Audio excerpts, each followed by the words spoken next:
Is there anything you want to say, Tim, before your car gets ruined? I'm stoked. I hope it works. I know it's going to be in good hands for all the shit that I probably did wrong, but I just can't fucking wait, man. All right, so this is Tim's Turbo 328.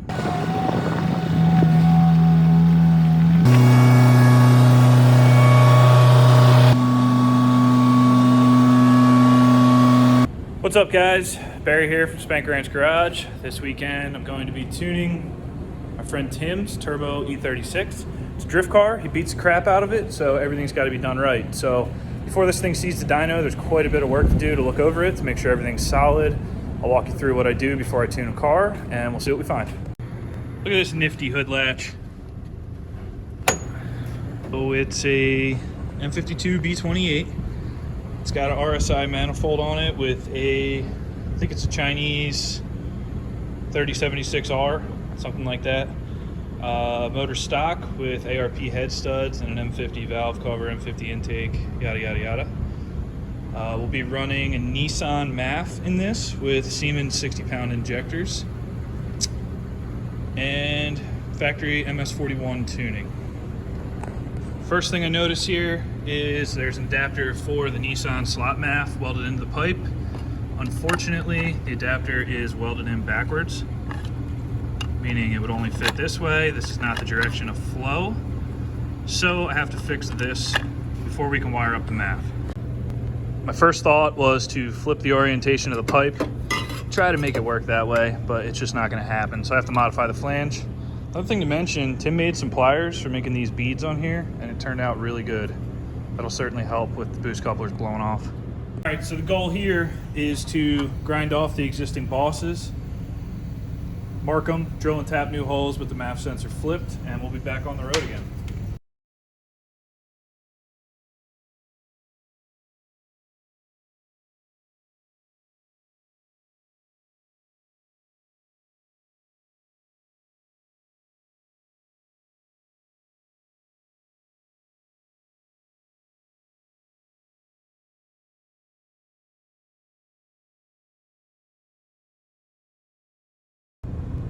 Good as new, and I didn't have to cut his pipe up and make it look like crap. Next thing I do is look over the motor for obvious things that are wrong or mistakes on the install. So checking the turbo oil drain, make sure it's not sitting on the wastegate. It is damn close, but that's the best we can do. Check all these boost couplers, make sure all the clamps are tight. We're gonna boost leak check it again later, but just do a preliminary shakedown, make sure everything feels okay. Find where your fuel pressure regulator ties in, make sure that's routed properly, that's important, and a lot of people screw it up. Make sure the engine doesn't have a stupid catch can on it that's rerouted to a boost pipe or something. That happens all the time too. Everything here looks solid so far. An important thing to mention that this car has not run yet. He did studs and a head gasket in it, and it didn't have a bass tune, so he's only cranked it a little bit to make sure it fires. So I'm gonna throw a bass tune on it. We're gonna start it, let it idle for a while, check the cooling system, make sure the fan's coming on, check all of our basics like that, check for oil leaks, coolant leaks, etc. Get the MS41 into write mode. You got a jumper pin 14 and 18 on the 20-pin plug. Make sure you leave the cap on. If the cap is not on, the OBD2 port in the cab will not work. At this point, you want to pull the existing tune off the car.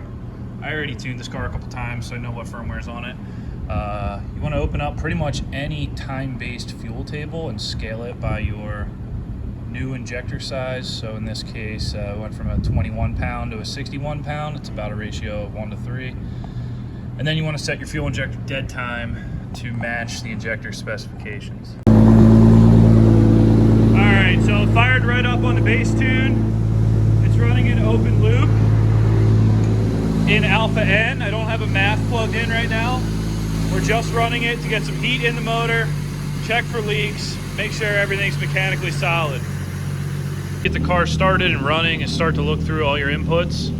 Make sure everything looks reasonable, make sure all your sensors are reading properly, make sure it's charging, make sure the coolant's coming up to temp, yada, yada, yada. Then I check the codes. There's gonna be a ton of crap stored in here. Well, actually not too much. Only code 8 Luft mass messer, which means mass airflow sensor. We know that because it's currently unplugged. Pull the oil cap right away while it's running. Make sure she doesn't have 1,000,000 pounds of blow by. Make sure it's not pre-blown up before you even get it on the dyno. This looks really solid so far.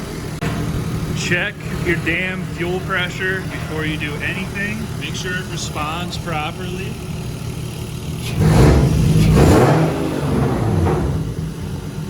A lot of people overlook this step. Good luck tuning around fuel pressure and fuel pressure regulation issues. Not worth it. When I'm building a tune from scratch for these things, I like to change the minimal amount of variables possible. So that's why I started with just the injectors. Get those dialed in, get the thing starting like stock. Then move on to your math, then move on to your drivability, then move on to your boost pulls. You take it one step at a time, you end up with a car that runs like stock and makes great power, very reliable. So I'm out of time for the night. Part 2, we'll get the Nissan math in, we'll scale the tune for it, we'll check the drivability, and then maybe we'll get it on the dyno and start doing some actual tuning. So stay tuned.